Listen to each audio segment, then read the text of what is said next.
بسم اللہ الرحمن الرحیم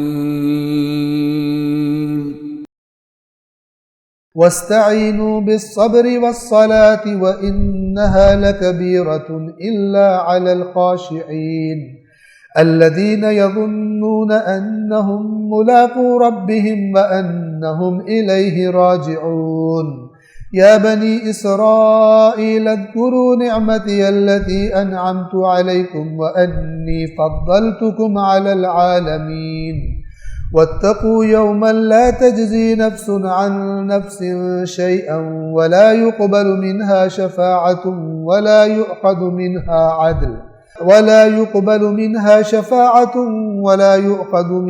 عدل ولا هم ينصرون۔ یقیناً نماز بہت بھاری ہے مگر خشوع رکھنے والوں کے لیے بھاری نہیں۔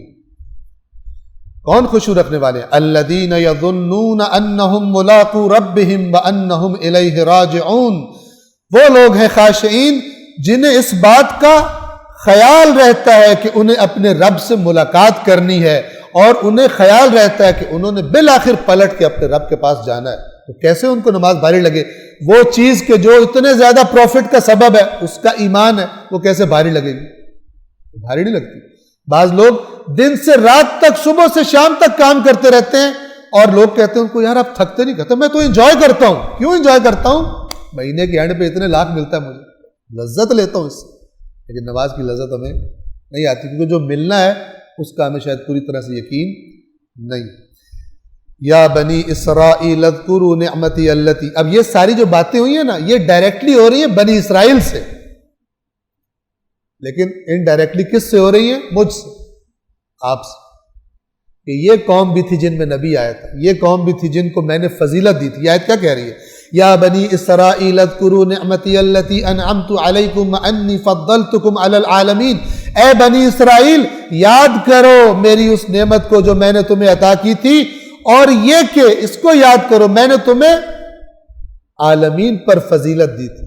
روح زمین پر وہ قوم جس کے درمیان اللہ کا نبی ہوتا ہے، جس کے پاس اللہ کی کتاب ہوتی ہے، وہ تمام اپنے زمانے کے مخلوقات پر فضیلت اس کو ہوتی ہے۔ کیوں؟ اس لیے کہ اللہ کے نبی ان کے درمیان،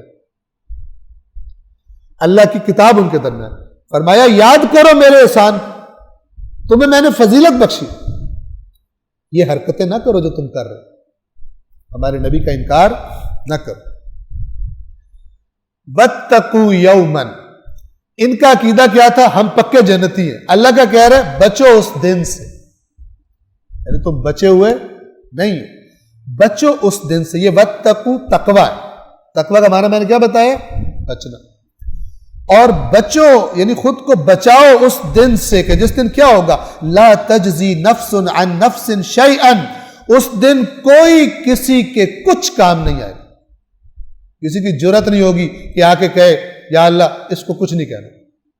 لا تجزی نفس عن نفس شیئا، کوئی نفس کسی دوسرے کی جزا نہیں بنے گا، بدلہ۔ یا اللہ یہ مجھے بہت پیارا ہے، مجھے پکڑ لے، اس کو چھوڑ دے۔ کسی کی جرت نہیں ہوگی یہ بات کرے وہاں پر کھڑا، مارنا ہے تو مجھے مار لو، اس کو ہاتھ مت لگاؤ۔ آج ہوتے ہیں نا تو بہت ایکسٹرا آرڈنری عاشق ہوتے ہیں، وہ جس سے ان کو محبت ہوتی کہتے ہیں مجھے مار لو، خبردار اس کو ہاتھ نہیں لگانا۔ اللہ کہہ رہا ہے کہ قیامت کے دن بڑے پکے پکے یار بھی نام بھی نہیں لیں گے میرا یار کدھر ہے، چہ جائے کہ یہ کہیں کہ مجھے پکڑ لو اور اس کو چھوڑ دو۔ وَلَا يُقْبَلُ مِنْهَا شَفَاعَةٌ، اور ان سے شفاعت بھی قبول نہیں کی جائے گی۔ وَلَا يُؤْخَذُ مِنْهَا عَدْلٌ، اور ان سے کوئی فدیہ یا جرمانہ لے کے بھی نہیں چھوڑا جائے گا۔ سیٹھ صاحب نے قتل کر دیا، ٹھیک ہے، سیٹھ صاحب کیا کہتے ہیں؟ پیسے لے دو۔ کوئی سیٹھ صاحب کے بچے نے قتل کر دیا، پاکستان میں ہوتا ہے ایسا، سیٹھ صاحب کے بچے نے اپنے باپ کی دولت کے تکبر میں قتل کر دیا۔ اب قانون جو ہے وہ ہاتھ پیر مار رہا ہے اور پیسے کے زور پر وہ بندہ اپنے آپ کو بچا رہا ہے۔ اللہ کہہ رہے پیسے والے بھی اس غلط فہمی میں نہ رہیں کہ پیسے دے کے نکل جائیں، یارانوں والے، یاریوں والے بھی اس فکر میں نہ رہیں، رشتہ داریوں والے بھی نہ رہیں کہ بچ جائیں گے ہم۔ کچھ جو تمہارے باطل تصور ہیں دنیا میں جو تم نے بنا لیے ہیں، یا تو اپنی جگہ کسی اور کو دے کے چھوٹ جاتے ہو، یا کسی اوپر کے بندے سے تمہارا رابطہ ہے، اس سے سفارش کرا کے بچ جاتے ہو. تم پکڑے جاتے ہو تو ٹیلی فون آنا شروع ہو جاتے ہیں، چھوڑ دو اپنا بندہ خیال رکھنا، جیل میں تکلیف نہ ہو، کھانا شانا صحیح کرنا، یہ اپنا بڑا جگر ہے، بھائی ہے، اسے کچھ نہیں کہنا. ٹیلی فون آنے شروع ہو جاتے ہیں، کوئی سفارش نہیں ہوگی وہاں پہ. وَلَا يُؤْخَذُ مِنْهَا عَدْلٌ، اور کوئی جرمانہ لے کے، عدل یعنی بدل نہیں لیا جائے گا. وَلَا هُمْ يُنصَرُونَ، اور نہ ان کی کوئی مدد کی جائے گی. یہ آیت بتا رہی ہے، یہ جو کہا جاتا ہے نا قرآن میں تدبر کرو، ایسا جب انسان مانوس ہے پہلی دفعہ پڑھتا ہے ذہن اتنا نہیں چلتا، صرف یہ سمجھ آتا ہے. لیکن جب انسان غور کرتا ہے نا پھر اگلی باتیں بھی سمجھ آتی ہیں کہ یہ کیوں اللہ ان سے کہہ رہا ہے کہ یہ چیزیں ان میں موجود تھی، یہ بیماریاں ان میں موجود تھی، یہ سمجھتے تھے ہم یوں بچ جائیں گے. یہاں بھی بچ جاتے ہیں، وہاں بھی بچ جائیں گے. شفاعت کا ایک تصور برحق ہے قرآنی، اور ایک شفاعت کا غلط تصور ہے، وہ بھی قرآن نے بتایا. اسے کہا شفاعت ہوگی نہیں تمہاری. کون سی نہیں ہوگی؟ جو تم سمجھ رہے ہو کہ تم نے بچ جانا ہے شفاعت سے. کوئی نکال دو ذہن سے، شفاعت ہونی ہے تمہیں. اور وہ جس شفاعت کو قرآن خود کہتا ہے، وہ جس نے کرنی ہے اس کو بھی اللہ اجازت دے گا، اور جس کی ہونی ہے اس کے بارے میں بھی اللہ کہے گا تم کر سکتے ہو اور اس کی کر سکتے ہو. یہ قرآن نے بتایا ہوا. یہ ہے توحید قرآن. یہ نہیں ہے کہ عقیدہ میں نے بنایا ہو فرشتے لے کے جا رہے ہوں گے جہنم میں، آگے سے ہمارے پیر صاحب آ جائیں گے، چھڑ دو یہ میرا مرید ہے، خبردار اس کو ہاتھ لگایا تو. سبحان اللہ. اللہ تعالیٰ فرشتوں کا کیا تعارف کراتا ہے قرآن میں، کاش قرآن پڑھا کرتے.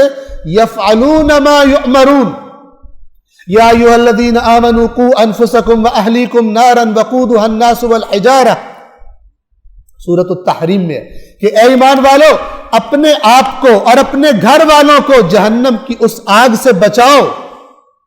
اس آگ پر علیہا ملائکۃ، اس پر ایسے فرشتے اللہ نے رکھے ہیں، غلاظ جو بڑے سخت مزاج ہیں، شداد بڑے شدید مزاج ہیں، لا یعصون اللہ ما امرہم، وہ تو نافرمانی کرتے ہی نہیں ہیں اس بات کی جس کا اللہ نے انہیں حکم دیا.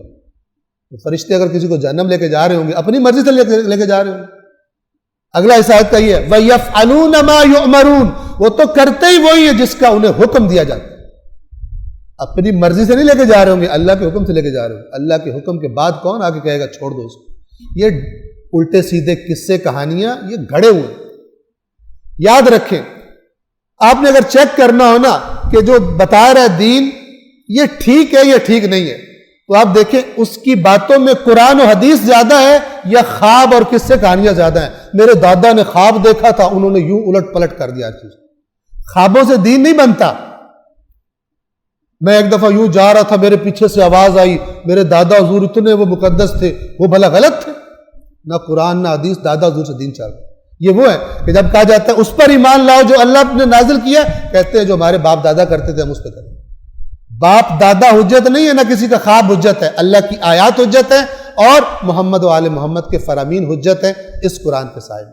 سمپل فارمولہ ہے. تو جو زیادہ خواب سنائے اسے کہ مہربانی بھائی خواب نہ سنائیں، آپ خواب دیکھیں شوق سے، ہمیں وہ بتائیں جو اللہ نے اپنی کتاب میں فرمایا، ہمیں وہ بتائیں جو محمد و آل محمد نے فرمایا. آپ اپنے خواب جا کر کسی اور کو سنیں. خوابوں میں دین نہیں ہے، ٹھیک ہے نا. اور آپ دیکھ لیں گے جہاں خرافات زیادہ ہوتی ہیں نا وہاں قرآن و حدیث کی بات کم ہوتی ہے. وہاں شعر و شاعری ہو رہی ہوتی ہے، تخیلات ہوتے ہیں، باپ دادا کے قصے ہوتے ہیں، یوں معجزہ ہو گیا، یوں جناب یہ ہو گیا، فلان ہو گیا، ٹھیک ہے. اور لوگ بیچارے سادہ سادہ اس پہ وہ باور کر کے بیٹھے ہوتے ہیں. اور یہ خرافات سن سن کے جب ذہن پکے ہو جاتے ہیں پھر وہ قرآن کھولتے ہیں، کہتے ہیں اوہ اس میں کیا لکھا ہوا ہے. پھر وہ پیر صاحب کے پاس جاتے ہیں، پیر صاحب یہ قرآن میں تو کچھ اور لکھا ہوا ہے. وہ کہتے ہو تیری عقل ہے کہ تو قرآن پڑھ سکے؟ تیری عقل ہے قرآن پڑھ؟ اس قرآن کو پڑھنے کے لیے تو 70 علوم پڑھنے ہوتے. چلو جی بندہ فارغ ہو گیا، پکا گمراہی میں دھکا دے دیا. اللہ کی کتاب نہ پڑھنے کے یہ سارے پھر پھل کھانے پڑتے. صلوات پڑھیے محمد والا. ایک ان کا غلط عقیدہ یہ تھا کہ ہم کسی کو اپنے بدلے میں دے کے بچ سکتے ہیں. جو بڑے بڑے ہوتے ہیں نا وہ، مثلا ایک واقعہ مجھے یاد ہے، ہمارے علاقے میں ایک وہ چودھری صاحب تھے، وہ آ رہے تھے اپنی مستی میں، انہوں نے بندے پہ گاڑی چڑھا دی، بندہ مار دیا. ڈرائیور پیچھے بیٹھا ہوا تھا، بندہ مار کے ڈرائیور سے کہتے جلدی جلدی آگے آ جا، رات کا وقت تھا تاکہ تو پکڑا جائے میں نہ پکڑا جائے، جلدی میں سارا پیچھے خیال رکھ لوں گا، تجھے کچھ دیر بعد چھڑوا لوں گا. قیامت کے دن ایسا بھی کوئی نہیں ہوگا یار تو میری جگہ بیٹھ جانا، بلکہ تو اللہ تعالیٰ کو بتا کہ انہوں نے نہیں کیا تھا، میں نے کیا تھا. یہ تو اس وقت حیدرآباد میں تھا جب کراچی میں کام ہوا.